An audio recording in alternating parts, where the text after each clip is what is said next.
गुरुजी प्रणाम। जय महाराज जी हो प्रणाम। जय हो जय हो। धन्यवाद आपका, नहीं नहीं हमें समय देने के लिए। नहीं, राम जी का कृपा होता है तभी ये कुछ होता है।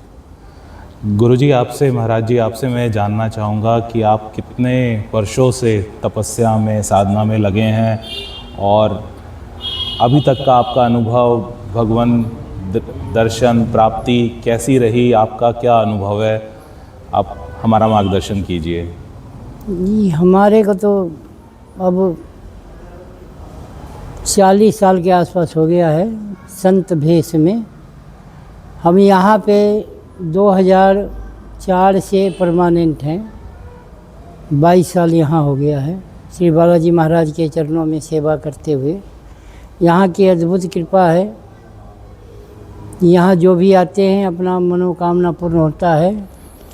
मेहंदीपुर का दरबार है, बालाजी महाराज, भैरवनाथ, प्रेतराज सरकार। यहाँ पे जो भी आते हैं मंगलवार शनिवार को तो इतनी भीड़ होती है किसी को बात करने के टाइम नहीं मिलता। और अंदीना भी लोग देखते ही हैं, आप देखे ही हैं अभी बहुत देर से 2 घंटा से इंतज़ार कर रहे हैं।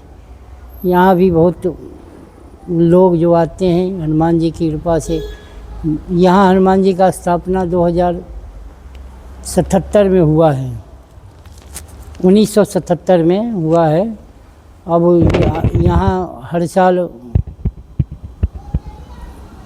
अब हनुमान जयंती आ रहे हैं। यहाँ पे भव्य दिव्य ध्वजा यात्रा 1 अप्रैल को निकाला जाएगा। 2 तारीख के हनुमान श्री बालाजी महाराज के जन्मोत्सव मनाया जाता है। पब्लिक बहुत जुड़े हैं यहाँ, आस पड़ोस सब गांव के क्षेत्र से सब आते हैं। महाराज जी जैसे मैं भी आया और मैंने खुद इस चीज़ को महसूस किया कि साक्षात बालाजी बैठे हैं। यहाँ की शक्ति एक अलग है। नहीं बिल्कुल बिल्कुल, कोई भी आता है कैसा भी आता है तकलीफ़ लेके आते हैं, बाबा को अर्जी लगाते हैं।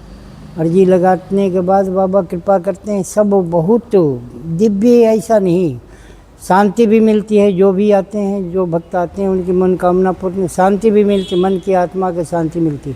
हम तो यहाँ हमारे को 22 साल हो गया, इस बात को अनुभव है बिल्कुल। हम पहले तपस्या भी किए हैं 15 साल, पंचधूना सप्त द्वादश 84 कोट खप्पर, 3 साल का 15 साल तपस्या किए हैं। यहाँ भी पीछे अपना प्लाट है अभी, वहाँ पे भंडारा होता है। भंडारा का लंगर वहीं बनता है, सवा मनी का जितने भी होते प्रसाद वहीं से अपना धूनी तपते थे। अब 2013 में पूरा हो गया है। अब उसके बाद तो बाबा के सेवा में लगे रहते हैं, टाइम ही नहीं मिलता। बाबा ने आपको दर्शन दिए? दर्शन देखिए, हमारे को प्रभु को दर्शन के लिए नेत्र चाहिए। ये जो हम जैसे पारसमणि होता है, पारसमणि के ऊपर एक कागज़ लगा दीजिए, चाहे कितना भी उसको टच करिए नहीं होगा। जब तक वो ज्ञान चक्षु का वो जो पर्दा हटेगा नहीं, तब तक अनुभव नहीं होगा। अनुभव होएगा।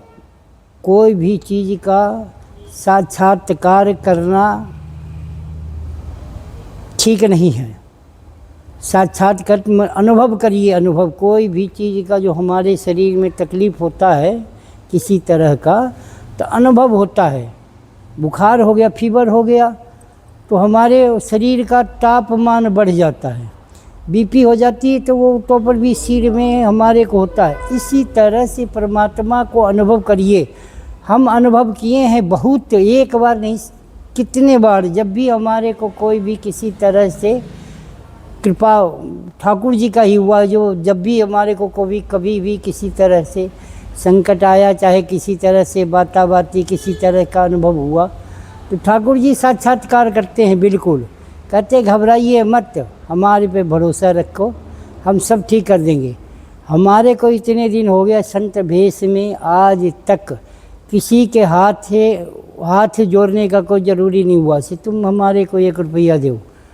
परमात्मा कभी भी हमारे को ज़रूरत से पहले ही पैसे दे देता। जो भी मैं महाराज जी आपको बताऊं, कल शाम तक भी मेरा कोई भी विचार नहीं था पता नहीं क्या भगवत कृपा हुई, कहाँ से एक प्रेरणा जागी और मन में आया मैं यहाँ आऊँगा और आपसे पहले तो बालाजी के दर्शन करूँगा, फिर आपसे भी बात करूँगा। और ये सच बात है, महाराज जी बैठे हैं, बालाजी बैठे हैं, तो मैंने खुद भी इस चीज़ को महसूस किया। पर मैं आपसे एक और चीज़ जानना चाहूँगा कि जैसे आपने कहा 1 तारीख को यहाँ पे बहुत बड़ा मेला है, तो क्या कोई अनुष्ठान भी होता है उस दिन? वो दिन वो 1 तारीख को तो वो ध्वजा यात्रा होगा अनाज मंडी से यहाँ तक आते हैं। दूसरे दिन बाबा का चोला चढ़ता है, हवन होगा सवेरे प्रातः, और फिर दोपहर में 12 बजे होती है मंगला आरती, वो होती है। आरती के बाद जब भोग लगता है उस समय से दरबार लगते हैं। बाबा के भी जो भी भक्त होते हैं अपना दरख्वास्त लगा के अपनी अर्जी को पूरा करते हैं। अर्जी लगते हैं 10 रुपया के, यहाँ से दुकान से मिलते हैं। जितने भी भक्त आते हैं, आज भी देखा होगा बहुत भक्त आते हैं यहाँ। मेला लगा रहा था उस दिन, तो हनुमान जयंती बाबा का जन्मोत्सव है, उसमें तो खड़े होने की किसी को जगह नहीं मिलेगा। आते हैं अपना जाते रहते हैं। ये रास्ता बंद करके इधर से गेट निकाल देंगे, इधर से निकलता रहता। हनुमान जी को, बालाजी को तो साक्षात कलयुग का ही देवता कहा बिल्कुल बिल्कुल। देखिए कलयुग में हनुमान जी महाराज का ही है, राम जी की आज्ञा से कलयुग में हनुमान जी। अब तो श्याम बाबा भी आ गए हैं और शेरा वाली माता, तीनों शक्ति अभी पृथ्वी पे कलयुग के रक्षा करने के लिए 3 शक्ति है, हनुमान जी, बाबा श्याम और शेरा वाली माता। इनकी साक्षात्कार कोई भी कहीं भी जाइए, किसी तीर्थ पे जाइए, द्वादश है माता का, चाहे वैष्णो देवी चले जाइए, चाहे चिंतपूर्णी चले जाइए, चाहे विंध्याचल चले जाइए, चाहे कामाख्या चले जाइए। हम तो सब जगह गए हैं दर्शन करके। माता का भी साक्षात्कार है, हनुमान जी का भी साक्षात्कार है, और बाबा श्याम का भी है। बाबा श्याम तो कलयुग के भगवान कृष्ण ने दिए हैं, आशीर्वाद दिए हैं कि आपको कलयुग में घर घर पूजा होगा। क्योंकि श्याम जी ने जितने बड़े काम किए हैं, कोई अपना सिर नहीं काट के दे सकता है, तो बाबा के दिए हैं। इसीलिए भगवान कृष्ण ने बोले से हमारे नाम से तुम घर घर में पूजा होगा। तो श्याम तो कृष्ण जी ने अपने नाम दिए हैं बाबा श्याम का। अब बालाजी महाराज के तो क्या कहना है, बालाजी महाराज तो शुरू से ही है। हनुमान जी महाराज जी कहीं भी अनुष्ठान होता है, कीर्तन होता है, राम जी का कथा होता है, हर कथा में पहुँचते हैं हनुमान जी। और यहाँ तो रामायण 24 घंटा चलता है, 11 साल हो गया है अखंड रामायण। ये देखिए यहाँ पे गद्दी बनी हुई है, यहाँ पे 24 घंटा 11 साल हो गया है। अभी 11 साल से चल रहा है ये पाठ, निरंतर कभी बंद नहीं होता है। समय समय पे अपना पंडित जी सब आते रहते हैं, जो भी रहते हैं पाठ करते रहते हैं। महाराज जी, सबसे सुगम आसान क्या तरीका है भगवान की अनुकंपा आशीर्वाद प्राप्त करने का? नाम जप सबसे बड़ी साधारण सुगम है। कलयुग केवल नाम आधारा, सुमिर सुमिर नर उतरहि पारा। कलयुग केवल हरि गुण गाहा, अगावहि नर पावहि भवथा। कलयुग में नाम का सबसे बड़ा महत्व है, सुगम है। उसके लिए कुछ करने के, कहीं भी रहें निरंतर प्रभु का नाम जाप करें। नाम से बढ़ के कुछ नहीं है। कलयुग जोग न जाप न ज्ञाना, केवल राम नाम गुण गाना। भगवान के चरित्र गाइए, सुनिए और उसको अनुसरण करिए। ये नहीं इसे सुना तो छोड़ दिया, जहाँ सुना वहीं छोड़ दिया। सुनते हैं उन पे चरित्र, भगवान के चरित्र के अनुसरण कीजिए। जो उनका चरित्र है बताया है सत्य ग्रंथ में, उस मार्ग पे चलिए, सुगम हो जाएगा बिल्कुल। जैसे पहाड़ पे चढ़ना है तो सीढ़ी लगी है पहाड़ पे चढ़ने के लिए, इसी तरह किसी उनकी चरित्र से जो मिलती है, प्रेरणा मिलती है, उनके अनुसरण करिए। कहीं भी भवसागर में भी एक बार यहाँ वृंदावन में संत जी, एक ब्राह्मण भागवत की कथा कह रहे थे। उसमें उसने कहा जो भवसागर में नाम लेत सब भव सिंधु सुखाई, करहि विचार सुजन मन माही। नाम को लेने से सागर सूख जाता है। अब एक ग्वालिन आती थी वहाँ से मथुरा, वहाँ से गोकुल से डेली अपना जमुना पार करके आती थी, मथुरा में दही बेचती चली जाती। उस दिन वो भी सुन रही थी, बोले से सब दिन हम बिना मतलब के इधर से नाव पे चढ़ के आते थे, रास्ता घूम के आते थे। फिर हमारे को इतने से जब नाम लेने से सूख जाता है तो जमुना क्या बात है, भवसागर सूख जाता है। वो अपना भगवान के चरित्र गाती, अपना डेली चली जाती। बहुत दिन हो गया, 4-6 महीना हो गया, तो एक दिन पंडित जी के बोले महाराज हमारे घर निमंत्रण है, आप चलिए। आपकी कृपा से हमारे को जो आप बताए उससे हमारे को अनुसरण किए, हमारे को तो बहुत फ़ायदा हुआ। से आप एक दिन हमारे घर पे चल के भोजन कर लीजिए। तो पंडित जी अपना बोले से हम 10 बजे आएंगे, 10 बजे ले चलेंगे। और वो पंडित जी उनके साथ चली गई ग्वालिन के साथ। और जब जा रही थी तब वो देखा, बोली जमुना के किनारे जा रही है, कहाँ ले जा रही है हमारे को। उनके मन में डर था, बोले से डेली आती है, इसको पता होगा रास्ता। इस तरह वो जमुना जी के किनारे तक चली गई, पंडित जी साथ साथ में गए। फिर वो जब जमुना में नीचे गई तो वो सारी उड़ी कोई कुछ नहीं, ऐसे अपना नीचे उतर गई। और पंडित जी बोले से डेली जाती होगी, थोड़ा मोड़ा पानी होगा, घुटना भर पानी होगा, चले जाएंगे। जब वो पंडित जी धोती उती सरकाने लगे तो ग्वालिन हाथ पकड़ के उस पार ले गई। फिर बोले पंडित जी आपने जो नाम का स्मरण हमारे को बताए तो हम उस पर अनुसरण किए। हमारे को तो डेली आते हैं इस रास्ते से, हमारे को कभी नहीं, पैर भी ऊपर ऊपर आ जाते पानी पे, हमारे को कपड़े नहीं भीगता। आप डरने लगे, हमारे को पता लग गया, डरने लगे, इसीलिए हाथ पकड़ के लाए। तो आप वो अपने लड़का के उधर से भोजन पानी करवाया, कपड़े लत्ते दे के।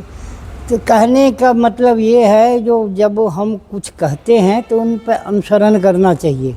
जो हम कहते हैं उस पर अपने भी अनुसरण करें, दूसरे के भी करवावें, तभी ये कलयुग में बहुत, इस समय तो इतने कलयुग प्रचंड हो रहा है, कोई किसी का बात नहीं मानता। घर में 4 सदस्य है तो चारों सदस्य को आपस में नहीं मिलता, विचार नहीं मिलता, कभी भी नहीं मिलता। बेटा होगा तो बेटा बापू कहेगा बालक ये करना, अपने आप कर लो, हमारे को टाइम नहीं है। और सबसे ज़्यादा ये है, ये जो नेट मोबाइल जो चल गया है ना, वो सबसे खतरनाक है। महाराज जी इसमें नाम जाप कैसे मदद कर सकता है इस भवसागर में, इस कलयुग नाम में? लिखा है, जो राम नाम अमृत को पान करता है वो ये दुनिया के अपने आप विषय व्याप्त नहीं करता। कितना भी आप संकट में कहीं भी, जैसे गुलाब का फूल है कांटे में घिरा रहती है, लेकिन बिल्कुल देखो पंखड़ी कैसे मुलायम होती है। इसी तरह राम नाम अमृत का यदि कोई पान करता है तो कितना भी किसी तरह से कहीं भी फंसा हो, कहीं भी कितना भी बुराई काम होता हो, और यदि वहाँ रहता है, भगवान के स्मरण करता है, तो उसके ऊपर कुछ नहीं व्याप्त करेगा। कहते हैं जो राम नाम अमृत को पान करता है, इस संसार के विषय उसको व्याप्त नहीं करता, उस भवसागर से निकाल देता है उसको। लेकिन विश्वास से करके तब करे, तब ऐसे नहीं जो कहते हैं हम कुछ कहते हैं करते हैं, ये नहीं। महाराज जी पहले बहुत ज़्यादा यज्ञ अनुष्ठान किए जाते थे, अब इतने नहीं होते हैं। नहीं, अनुष्ठान होते हैं, हम करते हैं, डेली हवन करते हैं। जब से हम साधु बने हैं 2003 से, माने हम धुनी तपना चालू किए हैं 99 से हम 13 तक 15 साल तपे हैं। तो हम 3 से हवन, फिर हम एक बार सोचे से हवन तो 4 महीना तक करते हैं तपस्या, 4 महीना 5 दिन, फिर छूट जाता है। तब से हम हवन चालू किए हैं, अब तक कहीं भी रहते हैं, किसी भी परिस्थिति में रहते हैं, बिना हवन के भोजन नहीं करते। आप जब आए थे तो उस समय फलाहार हम करते हैं। हाँ। हम 10 से फलाहार करते हैं, ऐसे भी आज एकादशी है, फलाहार करते हैं 10 से।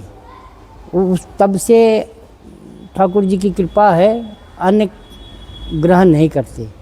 भोजन अब हवन भी करते हैं तो घी ही से ही करते हैं। जब विशेष कोई अनुष्ठान होता है तो चावल, तेल, जौ, घी, शहद, शक्कर, ये सब। तो जब अनुष्ठान किया जाता है तो क्या देवी देवता भगवान उसको जो स्वीकार करते हैं? आहुति जो देते हैं, जिनके नाम के हम आहुति देते हैं, तो उनसे तृप्ति मिलती है। हवन के अग्नि के द्वारा उनको डायरेक्ट भोजन जाता है। जैसे हम भोग लगाते, तुलसी डाल के लगाते हैं, भगवान का भोग लगाते हैं, तो वासना जाती है, सुगंध। और जो अग्नि में जाता है तो अग्नि में बिल्कुल उनके डायरेक्ट जाता है, स्वाहा हो जाता है, बिल्कुल जल के सीताराम। तो ये अनुष्ठान तो है ही देवी देवता के जितने भी चल रही हैं, धरती पृथ्वी चल रही है, धर्म के आधार पे ही तो टिकी हुई है पृथ्वी, नहीं तो सातल में चली जाती। महाराज जी, कहा जाता है हम जब जन्म लेते हैं तो हम कुछ प्रारब्ध कर्म लेके आते जी हैं जी, और कुछ कर्म हम अब कर रहे हैं जो कि अगले हाँ जन्म जी में। जी जी। तो जैसे हम जो जन्म लेता है, प्रारब्ध जो हम भोग रहे हैं इस टाइम वर्तमान में जो भोग रहे हैं, वो हमारे कर्म में लिखवा के लाए हैं, ब्रह्मा जी ने लिख दिया है से इतने कर्म हैं। अब उसके ये शास्त्र के अनुसार है। भीष्म पितामह जब बानसैया पे थे तो भगवान कृष्ण जी एक दिन में मिलने गए थे, जब बानसैया पे थे, तो बोले केशव, इतने दिन हो गया, हमारे को 24 जन्म का ज्ञात है, हम कभी ऐसा कोई कर्म नहीं किया जो हमारे को जो ये बान का सैया मिला है, ये किस कारण मिला है? 24 जन्म की ज्ञात, हम कोई खोटा कर्म नहीं किया जो हमारे को ये ऐसा। तो कृष्ण भगवान ने कहे, पितामह आप पहले क्षत्रिय राजा थे, उससे पहले कहीं शिकार पे जा रहे थे, एक सांप अधमरा पड़ा हुआ था रास्ते में, उसको आप नीचे फेंक दिए, वो बबूल के पेड़ में जाके वो बिध गया और वो 18 दिन तक जिंदा रहा। बोले तब क्यों नहीं? फिर कहे, बोले इतने दिन क्यों नहीं? बोले इतने दिन आप धर्म कर्म करते रहे, वो दबता गया। तो बोले अब क्यों? बोले से अब दुर्योधन को जो दूषित आपके सामने में इतने अत्याचार हुआ, आप कुछ बोले नहीं, बुद्धि कुंठित हो गया, इस वजह से आपको ये भोगना पड़ रहा है। बहुत सुंदर। लेकिन फिर पितामह कहे कि आपको तो अच्छा मृत्यु का है। हाँ, इच्छा मृत्यु था, आप जब इच्छा हो तो शरीर त्याग सकते हैं। बोले से नहीं, अब जो हमारे कर्म में जो लिखा हुआ है, अब छोड़ के जाएंगे, फिर कभी भोगना पड़ेगा। हाँ। तो इसीलिए वो 18 दिन तक बानसैया पर रहे। ये हमारे शास्त्र कहता है, हम जो लिखवा के आते हैं, हम यदि धर्म कर्म अभी भी कर रहे हैं, पूर्व जन्म में कभी हम किए हैं, पाप कैसा भी किए हैं, यदि इस जन्म में हम धर्म कर्म कर रहे हैं तो वो बैठता जाएगा, वो भोगना नहीं पड़ेगा। वो जब हमारे को पुण्य छीन हो जाएगा तभी ये वो आएगा। जब बीमार पड़ता है आदमी, ऐसे सब ठीक रहता है, एक बीमारी आएगा ना शरीर में तो देखिए कितनी बीमारी आ जाएगा, सर्दी जुकाम बुखार कुछ न कुछ लगा ही रहता है। फिर तो इसी तरह वो जो दबता रहता है ना, स्वस्थ रहता है, तब तक कुछ नहीं दिखता है, और जब एक कुछ हो गया तो फिर सब एक साथ आ जाता है। तो इसीलिए धर्मशास्त्र के अनुसार यही है, जो अपना कर्म बढ़िया करें, कुछ हम पुण्य यदि पूर्व जन्म में कुछ किए भी है तो वो भी बैठता जाएगा। हमारे भोगना तो पड़ेगा ही, इस जन्म में नहीं तो कभी भोगना पड़ेगा। जब सबको भोगना पड़ता है, भगवान आते हैं इस धरती पे आते हैं, कर्म अब कृष्ण जी को मारे ना, पहलिया ने मारे थे पैर में बाण, भगवान को भी मारना पड़ा। हाँ जी। तो इसलिए किसी को जब वो आगे भोगना पड़, उनको कर्म भोगना पड़ता है, तो मनुष्य के क्या है, मनुष्य के इस कलयुग में केवल खाली कहते हैं शास्त्र के अनुसार, कलयुग केवल हरि गुण गाहा, नाम का महत्व सबसे ज़्यादा है। कलयुग में एन केन अब नाम जापिए और कहीं भी रहिए, कोई दिक्कत नहीं होगा ठाकुर की कृपा से। हम तो करके बहुत अनुभव किए हैं इनके। ऐसे ठाकुर की कृपा हमारे को साक्षात करने के तो नहीं है। हम कहते हैं से प्रभु, हम जब साधु बने थे उस समय, तब हमारे ये था जो कहीं जाके भजन करें, और कोई ये आडंबर में नहीं पढ़ना चाहता था। लेकिन संत जी 2-4 मिले, हमारे गुरु जी के पास आते थे, वो बोले से कलयुग में आप जितने करेंगे परोपकार करिए, किसी तरह से आपको जिस तरह से होता है परोपकार करिए, सेवा करिए, जीव को सेवा करिए। उसी दिन से हम सोच लिया से कहीं भी रहो, कैसा भी रहो। हम तो रहते थे गुरु जी के साथ जमुना बाज़ार में भी, हम दिल्ली में रहे हैं, मनोकामना सिद्ध हनुमान मंदिर में 6 साल रहे हैं। 96 से हम 4 तक वहाँ रहे हैं।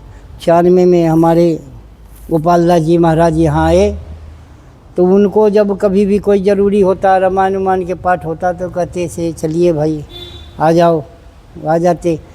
तो हमारे का तो अनुभव है से ठाकुर जी की कृपा जब तक रहती है, हम उसी समय से, ये नहीं हमारे को अब पैसे जोड़ना होता तो चलो आश्रम बना के बढ़िया रहते, लेकिन नहीं, हमारे को ये नहीं, किसी तरह से करो, कोई दिक्कत नहीं। कोई भी आता है यहाँ ठाकुर जी के, बालाजी महाराज की कृपा से सबका मनोकामना पूर्ण होता है। ठाकुर जी के जब मोरछड़ी लगा देते हैं, कोई धागा मांगता धागा दे देते, प्रसाद तो निरंतर बढ़ता ही रहता है टॉफ़ी का, चाहे मंगलवार हो, चाहे कोई भी आवे, छोटा आवे बड़े आवे, सबसे। महाराज जी, आपने एक बहुत अच्छी बात कही कि आपको गुरु प्राप्ति हुई जी। अब कलयुग में तो हर कोई गुरु बन के ही घूम रहा है, तो असली गुरु की कैसे पहचान हो? कि कहते हैं पानी पिए जान के और गुरु करे छान के। ठीक कैसे, है, आपने कैसे पहचाना कि यही हमारे लिए सही गुरु हैं, अच्छे गुरु हैं? नहीं, देखिए हम 4 साल गुरु जी के पास रहे हैं। पहले जब हमारे को मंत्र मिला है, 4 साल बिना मंत्र के हम सेवा किए हैं। आजकल एक दिन कोई भी आ जाए तो ये सेवा बता देता है तो भाग जाता है। सेवा हम सब सेवा किए हैं, बर्तन माजे, झाड़ू लगाए, जो भी होता था साधु का, जो भी बर्तन सर्तन, ठाकुर जी की सेवा बिना माने मंत्र लिए भी हम ठाकुर जी की सेवा करते थे। प्रयाग में साधु सब बोला से भाई अब तो ठीक नहीं है, महाराज जी कई साल से मंत्र, हमारे गुरु जी के कैंप लगता है वहाँ पे प्रयाग में, अब तो अपने नाम से भी वो कैंप लगने लगा है। तो वहाँ वो गुरु जी के सब साधु बोले से आज के बाद भोजन नहीं कोई लेगा यहाँ से, इसको मंत्रे नहीं देते हैं तो इसके हाथ के कौन बना हुआ खाएगा। तब मंत्र दिया है हमारे को गुरु जी, बोले से दे देते हैं, मंत्र दे देते हैं, हमारे चेला हमारे को सेवा नहीं करता, छोड़ के भाग जाता है।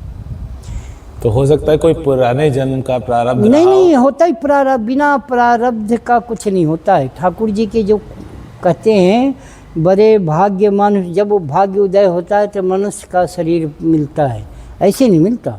बड़े भाग्य होता है तब शरीर प्राप्ति होती है मनुष्य की। मानुष तन गुण ज्ञान निधान, मनुष्य के शरीर सब तरह से है, ज्ञान के भंडार है, लेकिन लोग मानते नहीं है, दूसरे रूप में चले जाते हैं, अच्छाई में नहीं बुराई में चले जाएंगे, सबको लालच में लगे रहेंगे, इससे क्या कमाना है। संसार में आके भगवान के अनुसरण करें, उनके बताए हुए मार्ग पे चले। जैसे हनुमान चालीसा में कहते हैं सब सुख लहे तुम्हारी सरना, तुम रक्षक काहू को डरना। तो हनुमान जी के शरण में जाने के बाद कोई चीज़ ऐसा संभव चीज़ नहीं है जो नहीं होगा। लेकिन हमारे को विश्वास होगा। एक बार मेहदीपुर में हम गए तो वहाँ हाथ जोड़े बालाजी महाराज के और जाने लगे तो पंडित कहता महाराज पर अधीन सुख सपनऊ नाही। हम कहा महाराज जिसके शरण में है उसको दूसरे को छोड़िए, आप किसके शरण में खड़े हैं? यहाँ पे सब सुख लहूँ तुम्हारी शरणा, तुम रक्षक काहू को डरना। उसके सेवा में लगे हैं, आप काहे के डरते हैं? लगे रहिए, निरंतर सेवा करिए। और बहुत सुंदर। ठीक है, तो इसलिए कभी भी मनुष्य को विकल नहीं होना चाहिए। प्रभु के शरण में जाके अपना भाव कोमल, कहते निर्मल मन जन सो मोहि पावा, अमोहि कपट छल छिद्र नभावा। राम जी कहते हैं जो निर्मल मन से आता है उसको कभी भी कुछ नहीं हो सकता है। हमारी कृपा सब दिन प्राप्त होता है। जय श्री बालाजी महाराज, जय श्री राम। धन्यवाद, धन्यवाद महाराज जी, आपका बहुत बहुत धन्यवाद अपने विचार हमसे बांटने के लिए, मार्गदर्शन के लिए। आपका ऐसे ही आशीर्वाद लोगों को प्राप्त होता नहीं रहे। नहीं, बालाजी महाराज की कृपा है। यहाँ पे जो भी आता है, कैसा भी आता है, किसी तरह से दुख दर्द बाधा भी होता है तो वो भी ठीक हो जाता है। गेट तक रहेगा, यहाँ आते ही सब सीताराम। धन्यवाद, धन्यवाद।